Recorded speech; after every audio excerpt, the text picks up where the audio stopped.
ஓம் ஸ்ரீ மாத்ரே நமக. ஓம் ஸ்ரீ குருபியோ நமக. ஓம் ஸ்ரீ கணேசாய நமக. ஓம் ஸ்ரீ சுப்பிரமணிய சுவாமினே நமக. ஓம் நம சிவாய சிவாய நமக. திகடச் சக்கர செம்முகம் மைந்துலான் சகடச் சக்கர தாமரை நாயகன் அகடச் சக்கர இன்மணியாவுரை விகடச் சக்கரன்மை பதம் போற்றுவாம்.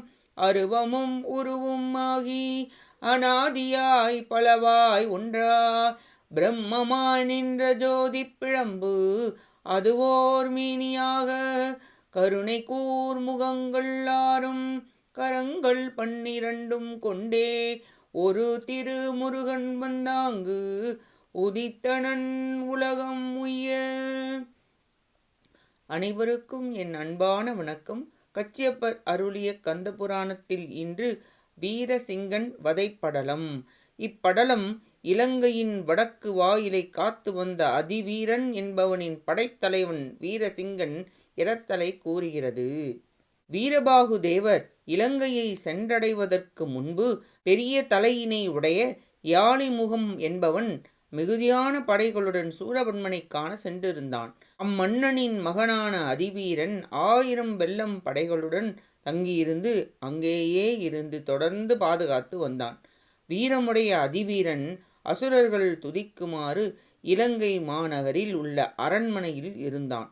வடக்கு திசையின் நுழைவாயிலில் 500 வெள்ளம் எண்ணிக்கை உள்ள அசுரப்படை வீரர்கள் இருக்க படைத்தலைவனாகிய வீரசிங்கன் என்னும் வீரன் அங்கிருந்தான். ஒளிபொருந்திய சரபப் பறவை போல் வெற்றி மிகுந்த தென்மையான தோள்களை உடைய வீரபாகு தேவர் அங்கு சென்றதும் வீரசிங்கன் அவரை கண்டு சிறிதும் நம் பாதுகாவலை மதியாமல் தனித்து வந்துள்ளான், இவன் யார் என வடவைத்தீ போல் சினந்தான். சீற்றம் கொண்டு இவன் உயிரை விரைந்து உண்பேன் என்று வேகமாக காற்று போல் வீரபாகு தேவரின் முன் சென்றான். இந்நாள் வரை என்னுடைய பாதுகாப்புடைய எல்லையை கடந்து சென்றவர் யாரும் இல்லை. நீ யார்?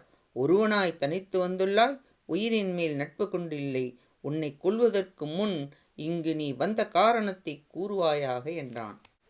நான் இலங்கையை கடந்து சென்று சூரவன்மன் அரசு செய்யும் வீர மகேந்திரவரம் சென்று திரும்ப வேண்டும் என்று எண்ணி வந்துள்ளேன்.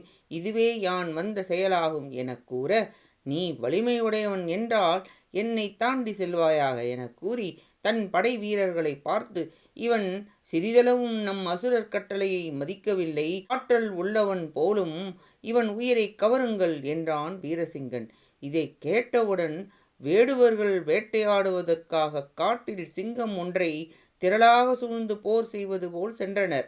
வீரபாகு தேவர் சினம் கொண்டு போர் செய்யலானார். வேல், தண்டாயுதம், உலக்கை, வலை, மழு, வில்லில் அம்பு, கலப்பை, சூலம், கைவேல் போன்ற கொடிய ஆயுதங்களை எறிந்து சுற்றிலும் போர் செய்தனர். அசுர வீரர்கள் அனைவரையும் விரைந்து கொன்றார் வீரபாகு தேவர். இலக்கினால் உருவாக்கப்பட்ட மலையை தீயானது விரைந்து உருக்கி அழித்து விடுவது போல் கொன்றார். இரத்த வெள்ளம் கடலில் கலந்தது. யானை, குதிரை, தேர்கள் சிதைந்தன. அசுரர்களின் கை, கால், தோல், தலை யாவும் துண்டிக்கப்பட்டது. பேய்கள், பூதங்கள் பரவலாக நிரம்பின.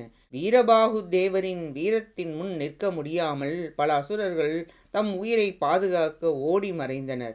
வீரசிங்கன் சூலம் ஒன்றை வீசினான். வீரபாகுதேவர் வாள் ஒன்று எடுத்து இரு துண்டாக்கினார். தன் கையில் உள்ள வஜ்ரப்படையை எடுத்து வீசினான் வீரசிங்கன்.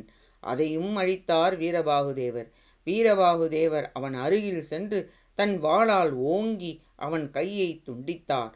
உடன் தலையையும் பறித்து உப்புக்கடலில் செலுத்தினார். பின் வாளை படைக்கூட்டிக்குள் வைத்துவிட்டு முருகப்பெருமானின் தூதனான வீரபாகுதேவர் முதல் வெற்றி பெற்று அங்கிருந்து தொடர்ந்து சென்றார் என கூறி வீரசிங்கன் வதைப்படலம் நிறைவடைகிறது. அடுத்த பதிவில் இலங்கை வீழ்படலம் பற்றி பார்ப்போம். கேட்ட அனைத்து நல்லுள்ளங்களுக்கும் நன்றியும் வணக்கமும் கூறி விடைபெறுகிறேன். மூவிரு முகங்கள் போற்றி, முகம்பொழி கருணை போற்றி, ஏவரும் துதிக்க நின்ற ஈராறு தோள்கள் போற்றி, காஞ்சி மாவடி வைகும் செவ்வேல் மலரடி போற்றி, அண்ணான் சேவலும் மயிலும் போற்றி, திருக்கைவேல் போற்றி போற்றி. ஆறிரு தடந்தோல் வாழ்க, ஆறுமுகம் வாழ்க, வெப்பை கூரிசை தனிவேல் வாழ்க, குக்குடம் வாழ்க, செவ்வேள் ஏறிய மஞ்சை வாழ்க, யானைத்தன் அணங்கு வாழ்க, மாறிலா வள்ளி வாழ்க, வாழ்க சீர் அடியார் எல்லாம். வான்முகில் வழாது பெய்க மலிவளம் சுரக்க மன்னன் கோன்முறை அரசு செய்க குறைவிலாது உயிர்கள் வாழ்க நான்மறை அறங்கள் ஓங்க நட்டவும் வேள்வி மல்க மேன்மை கொள் சைவ நீதி விளங்குக உலகம் எல்லாம் வெற்றிவேல் முருகனுக்கு அரோஹரா. காஞ்சி குமரகோட்ட முருகனுக்கு அரோஹரா. நன்றி, வணக்கம். வேலும் மயிலும் துணை. ஓம் சரவணபவ. முருகாச்சரணம். திருச்சிற்றம்பலம்.